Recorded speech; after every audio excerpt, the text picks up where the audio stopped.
नमस्कार, आप देख रहे हैं एनएसटी न्यूज। हाथरस की घटना ने पूरे देश के लोगों के दिलों को झकझोर कर ही नहीं रखा, बल्कि उन बाबाओं के ऊपर से लोगों का भरोसा भी टूट गया, जो जिनको देखने के लिए, जिनके दर्शन के लिए लोग जाते हैं कि हमारे घर की दरिद्रता, हमारे देश की गरीबी, हमारे घर की गरीबी और हमारे देश की जो समस्या है, शायद बाबा के दर्शन से चमत्कार होगा और चमत्कार से हमारे घर की जो समस्या है उसका समाधान हो जाएगा। लेकिन जो हाथरस में घटना घटी है, हाथरस की घटना ने पूरे देश के लोगों के दिलों को पूरी तरह से तोड़ करके रख दिया, पूरे देश के लोगों के दिलों को झकझोर करके रख दिया। बाबा नारायण साकार कृष्ण भोले बाबा, बाबा का नाम है, और भोले बाबा जिसके दर्शन के लिए लोग गए थे और जिनको दर्शन करने के बाद लोग सोच रहे थे कि हमारी समस्याओं का समाधान होगा। और जब घटनाएं हुई, अभी तक के जो आंकड़े आए हैं इसमें पता चला है कि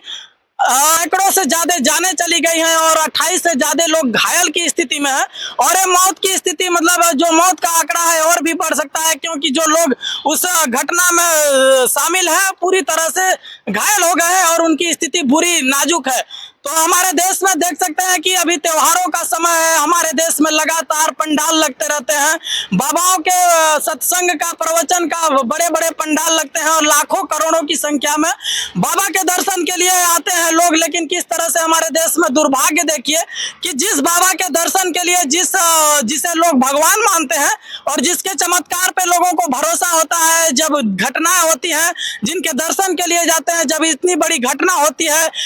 100 से ज्यादा महिलाओं की जान चली जाती है, बच्चे कुछ हैं और एक दो पुरुष हैं, मौत हो जाती है। और उस समय देखिए कि बाबा का, देखिए कि हाल क्या है, बाबा छोड़ करके भक्तों को उसी स्थिति में छोड़ करके भाग जाता है। तो आप देख सकते हैं कि जिस बाबा को लोग देखने जाते हैं वही बाबा उनके संकट में, जब संकट की घड़ी आता है, उनके भक्तों के ऊपर संकट आती है, मुसीबत आती है, तो वही बाबा क्या करता है, धीरे से फरार हो जाता है। आंकड़ों से पता चला है कि बाबा के ऊपर जो नंबर था फोन मिलाने पे उसका फोन बंद बता रहा है। इससे क्या अंदाजा लगाया जाए, हमारे देश के जो भक्त हैं, भोले भाले लोग हैं, महिलाएं हैं जो जाती हैं बाबाओं के दर्शन के लिए कि हमारी समस्याओं का समाधान होगा, लेकिन समस्याओं के बदले उनको दुख का पहाड़ लेकर के घर लौटना होता है। इस घटना से न जाने कितने घर उजड़ गए, सैकड़ों से ज्यादा घर उजड़ गए। आज उस घरों की स्थिति देखिए कि सैकड़ों से ज्यादा माताएं बहनें, मतलब उस घटना में शिकार हुई और सैकड़ों से ज्यादा की मौत हो गई। तो ये देश के लिए कहीं ना कहीं दुर्भाग्य है कि हमारे देश में जिस तरह से त्योहार आते हैं, अभी सावन का महीना आने वाला है, सावन में श्रद्धालुओं की संख्या इतनी बढ़ जाती है, लेकिन इस तरह की घटनाएं कहीं ना कहीं चिंता का विषय है। और कहा, जैसा कि पता चला है कि वहां पे 85,000 लोगों के आने की संभावना थी, लेकिन भीड़ आई थी 2 लाख से ज्यादा। और इसमें यहाँ पे प्रशासन की भी चूक है, प्रशासन के लोग भी जिम्मेदार हैं कि जहां इस तरह के पंडाल होते हैं, पंडालों में इस तरह की सुरक्षा क्यों नहीं होती है कि वहां पे लोगों को सुरक्षित जिस जगह पे जाते हैं वहां से वो अपने घरों पे सुरक्षित लौट जाए। तो आप देख सकते हैं कि यहाँ पे उत्तर प्रदेश की प्रशासन व्यवस्था भी इसमें विफल रही है, क्योंकि जहां भी पंडाल होती है वहां पे जितनी संख्या होती है, लिमिट संख्या नहीं आती है, क्योंकि जो भी इस तरह के कार्यक्रम होते हैं वहां पे दोगुने चौगुने की संख्या में आती है, पता 2.5 लाख से लोगों की संख्या। अब घटना पे आते हैं कि किस तरह से वहां पे घटना हुई। बाबा नारायण साकार स्वामी भोलेनाथ जिसके दर्शन के लिए लोग वहां पे गए थे, जब वहां से वो निकलता है, पंडाल से प्रवचन करने के बाद निकलता है, तो देश के जो भोले भाले महिलाएं हैं वो क्या करती हैं कि उसके चरण धूलि के लिए दौड़ती हैं और दौड़ करके वो चाहते हैं कि बाबा को छू लेते हैं, उनके चरणों को छू कर दर्शन कर लेते हैं, ताकि हमारे जीवन में चमत्कार हो जाएगा और इन बाबाओं के चमत्कार से हमारा घर सुधर जाएगा, घर में गरीबी खत्म हो जाएगी, बच्चों की नौकरी लग जाएगी और बच्चे हमारे सही दिशा में जाएंगे। लेकिन क्या होता है, अभी कुछ ही दिन पहले घटना घटी थी कि कश्मीर में किस तरह से भक्तों के ऊपर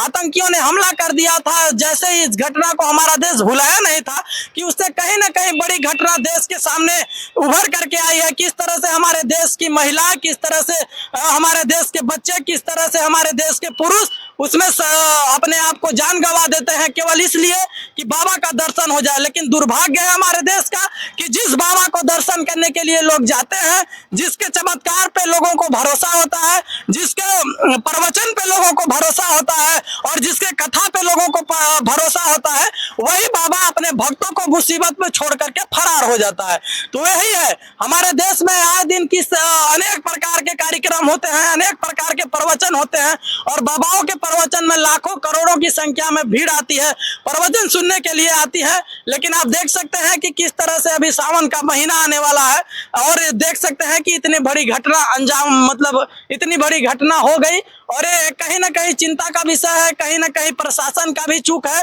कहीं ना कहीं उन सरकारों का, क्योंकि हमारे देश की जो सरकारें हैं सदन में जाती हैं और सदन में होता क्या है कि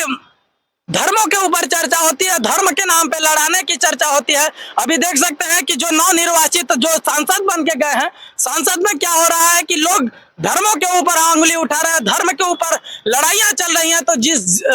जिस कार्य के लिए हमारे देश में सांसद चुने जाते हैं, उस समस्याओं के ऊपर, उन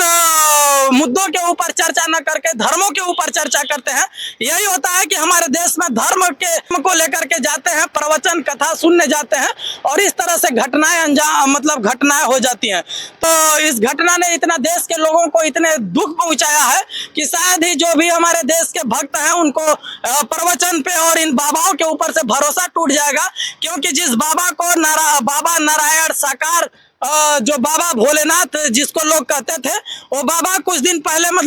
पहले सरकारी गवर्नमेंट जॉब करता था, लेकिन छोड़ कर कहा जाता है कि चमत्कार हुआ था उसके ऊपर और वो ये प्रवचन के फील्ड में बाबा का रूप धारण करके लोगों को प्रवचन करके लोगों के जीवन में चमत्कार करता था। लेकिन उस समय चमत्कार क्यों नहीं कर पाया जब हमारे जो हाथरस में घटना हुई, लोगों की जानें चली गई, 100 से ज्यादा लोग मर गए, 116 की आंकड़ा अभी आई है, जिसमें महिलाओं की संख्या अधिकतम है और 1-2 बच्चे हैं और 1-2 पुरुष है। और देख सकते हैं कि हमारे देश की महिलाएं कितनी प्रवचन को लेकर के जागरूक हैं और बाबाओं के चमत्कार के ऊपर कितना भरोसा करती हैं। इस घटना से आपको अंदाजा लगाया जा सकता है कि जिसमें मौत के आंकड़े हैं उसमें महिलाओं की संख्या ज्यादा है। तो ये चिंता का विषय है हमारे देश के में, चिंता का और बहुत ही गंभीर चिंता का विषय है कि जो भी इस तरह के भड़काऊ